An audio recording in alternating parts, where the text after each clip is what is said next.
هل عمرك تمنيت إنك تحفظ كل حاجة من أول مرة؟ إنك تذاكر صفحة وتفضل محفورة في دماغك للأبد؟ طيب اسمعني، أنا اليوم جاي أقول لك مش 10 أسرار ولا خطة معقدة ولا كورس غالي، أنا جايك بالسر واحد لو طبقته هتحس إن دماغك اتحولت لكمبيوتر خارق. غير حياة شاب اسمه أحمد من شخص بينسى كل حاجة لشخص مستحيل تنسى عينه أي معلومة. أحمد كان زي كتير من الناس، ينسى مواعيده، يذاكر اليوم وينسى بكرة، يدخل الامتحان ويحس عقله فاضي، حتى أصدقائه كانوا يمزحون معه: يا عم أنت ذاكرتك سمكة. كان الموضوع محبط جدا، خصوصا لما بدأ يخسر فرص بسبب نسيانه.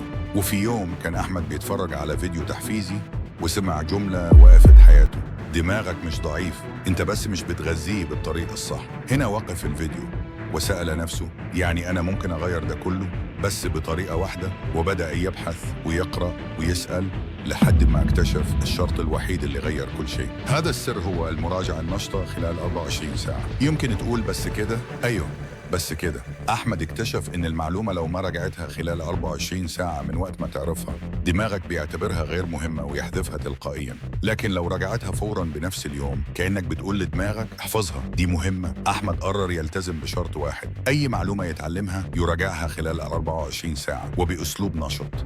يعني مش بس يقرأها، لا، يسأل نفسه عنها، يشرحها بصوت عالي أو يكتبها من ذاكرته. أول أسبوع حس بالفرق، كان يتخي للدرس التاني ولسه فاكر تفاصيل الدرس الأول. بعد شهر لاحظ إنه لما يقرأ كتاب يقدر يحكيه لأصحابه كأنه كتبه بنفسه. بعد 6 شهور حافظ أرقام، تواريخ، قوانين، حتى كلمات أجنبية بدون تعب. أنت ممكن تقول ده مش هيشتغل معايا، لكن خليني أسألك، هل جربته فعلا؟ هل جربت تلتزم بشرط واحد بس لمدة شهر؟ مش لازم تشتري أدوات ولا تسجل في دورة ولا تعيش على الكافيين، أنت محتاج انضباط بسيط، مراجعة نشطة خلال 24 ساعة. إذا أحمد اللي كان بينسى اسم الشارع اللي ساكن فيه قدر يحول دماغه لذاكرة فولاذية، ليه أنت ما تبدأ النهاردة؟ سر واحد، شرط واحد، التزام واحد. جربه وبعد شهر كل الناس هتسألك: إيه اللي حصل لدماغك؟